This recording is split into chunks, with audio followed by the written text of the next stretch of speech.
Hola, ¿qué tal? Soy Cristian Maldonado, sociólogo e historiador, y en esta ocasión vamos a ver los tipos de texto.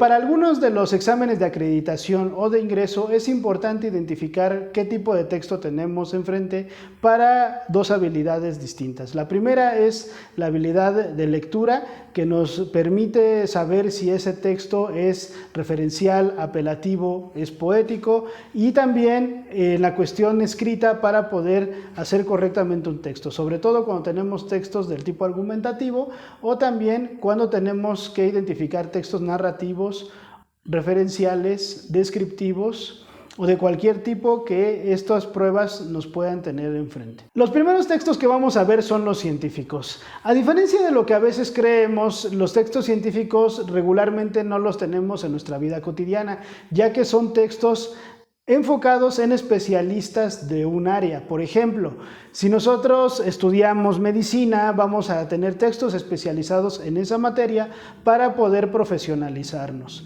Regularmente lo que tenemos enfrente son textos didácticos que nos enseñan por primera vez algunos conceptos de manera muy sencilla. Sin embargo, los textos científicos están enfocados, como ya lo dije, en especialistas que quieren saber cuestiones muy específicas del área, evitando ambigüedades del conocimiento.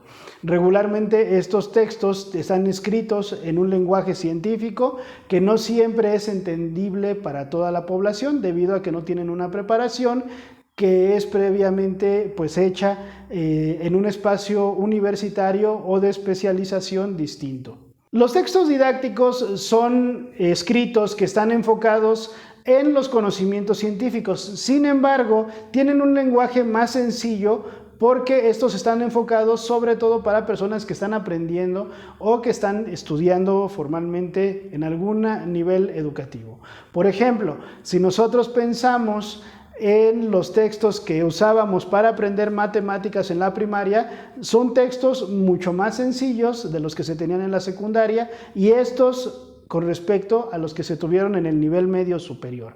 En el nivel superior todavía van a ser más complejos, y reitero, son textos que no son especializados, pero nos empiezan a enseñar algunas cosas cuando no las conocemos. Por ejemplo, nuestro primer abordaje del álgebra tiene que ver con los libros de texto gratuitos que tuvimos desde la primaria o también con los libros que tenemos en la secundaria, como es el bien conocido Álgebra de Baldor. Sin embargo, estos textos no difieren tampoco de los textos científicos, ya que los textos didácticos están basados en los científicos. Sin embargo, van a usar un lenguaje más amable dependiendo el grado de conocimiento que tiene la persona a una edad menor. Los textos de divulgación, por su parte, también son textos que están basados en los científicos. Sin embargo, tienen siempre un lenguaje para todo público. No importa si está especializado o no, es un lenguaje que es accesible para todas las personas. Simplemente, quien quiere saber de un tema, elige un texto de divulgación y de esa manera puede abordar cualquier tema que él considere de su interés.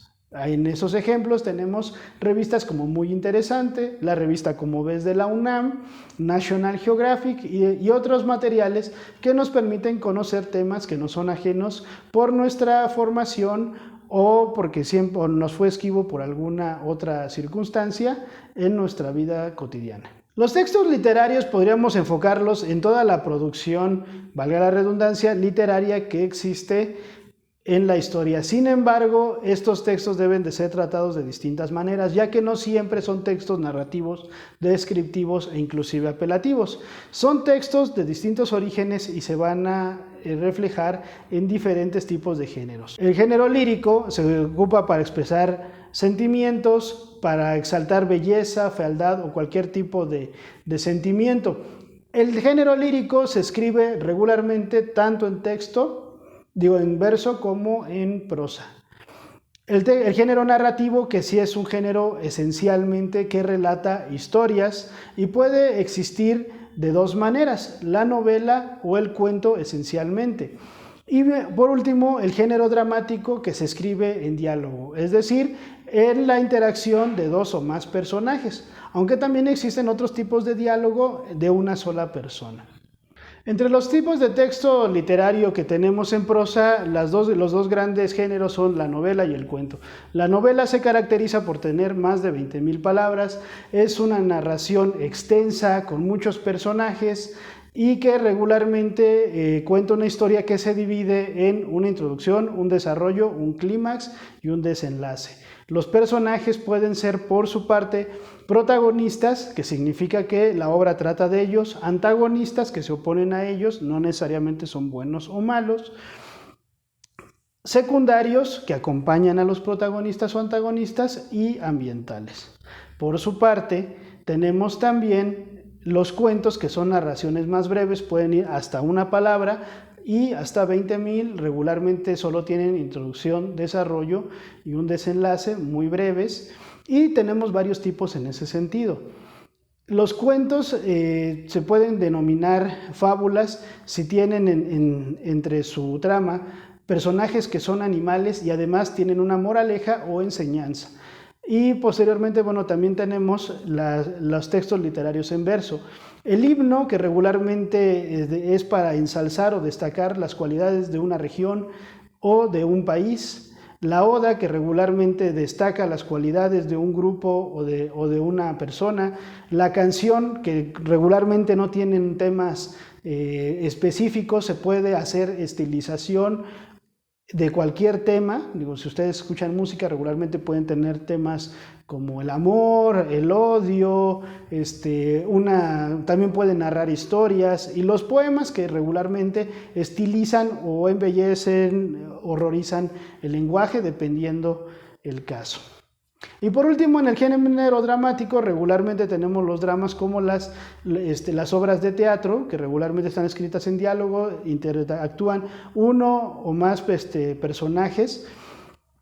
Y también tenemos las comedias, que regularmente satirizan o hacen graciosa una situación. Las tragedias, donde un personaje tiene un destino funesto al cual no puede huir, y así terminará la obra con la destrucción o situación complicada de este personaje. De un solo personaje podemos tener el monólogo, donde una sola persona puede hablar de diferentes temas e incluso personificar a más de un personaje a manera de diálogo. Y el soliloquio, donde una sola persona habla sin la interacción de nadie más. Es importante que en un examen de ingreso o acreditación nosotros identifiquemos si la intención del texto es narrar, si es describir, si es criticar, argumentar o embellecer el lenguaje. De esta manera nosotros podemos identificar estos tipos de texto para realizarlos o para resolver una pregunta de opción múltiple donde nos pidan identificarlos. Muchas gracias y hasta luego. Síguenos en Facebook, Instagram y TikTok. Si te ha gustado este video, da like, suscríbete, activa la campana de notificaciones y comparte este material de capacitación gratuito con otros aspirantes.